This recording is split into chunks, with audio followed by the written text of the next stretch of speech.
Okay, so the goal now is to talk about megaloblastic macrocytic anemia, namely macrocytic anemia that is megaloblastic. There is non-megaloblastic and megaloblastic macrocytic anemia, and we'll a bit talk about the difference between the two. So let's start it from manual professional edition. Um, so megaloblastic anemia mainly caused by B12 in folate deficiency. There is a problem in hematopoiesis, and we can see in the peripheral blood smear anisocytosis, polygocytosis, hydrogel bodies, and megaloblast, hypersegmented neutrophil, and because there is a problem in erythropoiesis, there is reticulocytopenia. And treatment is treating the underlying cause and giving vitamins if needed. So when we are saying macrocytic anemia, we mean that MCV is above 100, and megaloblastic is where there are large nucleated RBC that are megaloblast. This is the meaning of megaloblastic macrocytic anemia. Non-megaloblastic is when there are no megaloblast, which is not caused by B12 and folate deficiency, which cause megaloblastic. There are no megaloblastic anemia, and when we see non-megaloblastic anemia, we can think about other etiologies like aplastic anemia, recovery phase from aplastic anemia, myelodysplasia that can cause it. Okay. So, etiology of megaloblastic macrocytic anemia is folate deficiency, B12 deficiency, and deficiency of utilization of B12. Remember that B12 and folate are important for DNA synthesis and the erythropoiesis of red blood cells. When B12 and folate are deficient, there is a problem in DNA synthesis and RBC production. What happens is that RBC becoming megaloblast with little bit nuclear, let's say, remnant when they go to the periphery. If they go to the periphery, these are the Howell bodies, remnant of the nucleus. What can cause B12 deficiency? Mainly, or autoimmune disease, which can cause pernicious anemia, anti-intrinsic factor, anti-parietal cells antibodies, and also gastritis, gastric bypass, Crohn's disease, type 1 infection, and dietary and vegan diet, which is a bit rare.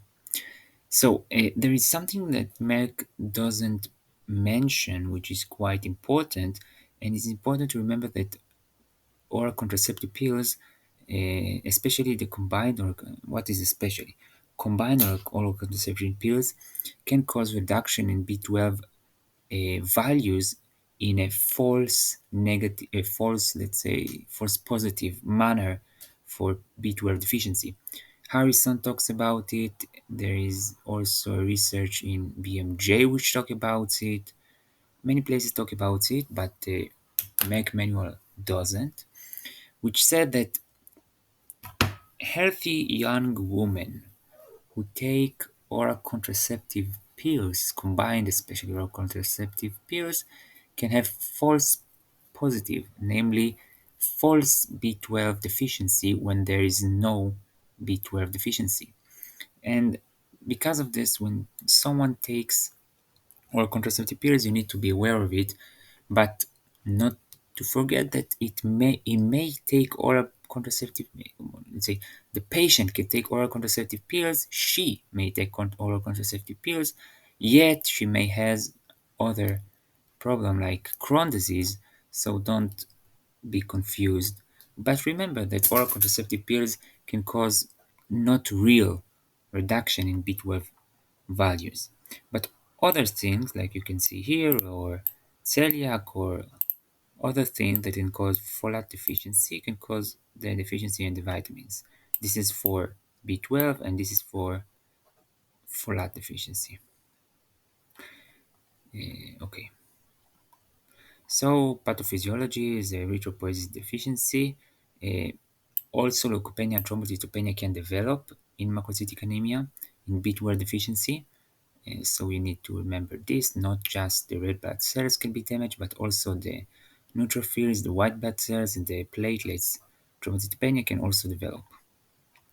Symptoms and signs: B12 can present with also with neurological symptoms like paresthesia, glove-like paresthesias in the extremity, in the distal parts. Also GI symptoms like diarrhea, glossitis, anorexia.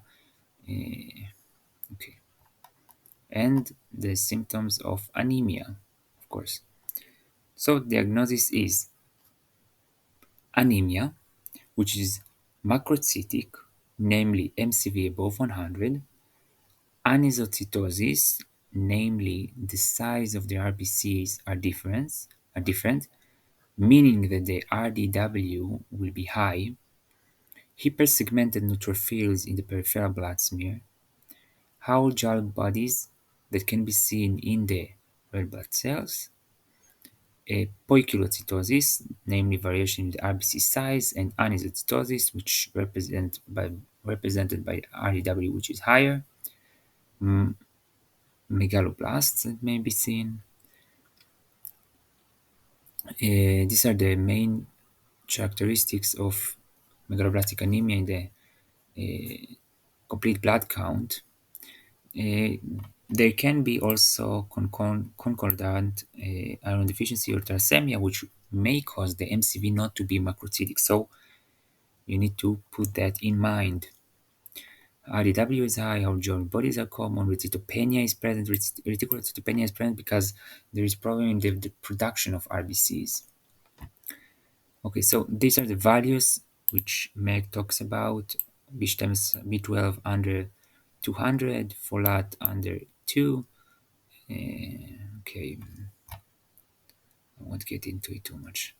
So the treatment is think about the underlying cause, look for the underlying cause and treat it. Remember that when you give folate, you must be sure that you also correct the B12 levels because giving only folate can mask B12 deficiency. It improves the anemia, but the B12 deficiency can progress to neurological complications. And you need to remember that B12 deficiency, which is progressive and sustainable and not treated, can be permanent, can become permanent. So it's quite important to identify B12 deficiency. Okay, so treatment of folate, treatment of B12, and treatment of the underlying cause, whatever the cause is: Crohn's disease, celiac disease, gastritis, short bowel syndrome, gastric bypass, pernicious anemia. So the underlying cause should be thought of and treated if it can be treated. And of course, giving supplementations of folate deficiency, folate and B12. And that's it. That's some words about megaloblastic macrocytic anemias from Rake Manual. This is the hypersegmented neutrophil, by the way. Anyway, this is about megaloblastic macrocytic anemia from Rake Manual Professional Edition. Thank you. If there are any corrections, please correct me. If I did any mistakes, please sorry, forgive me. And that's it.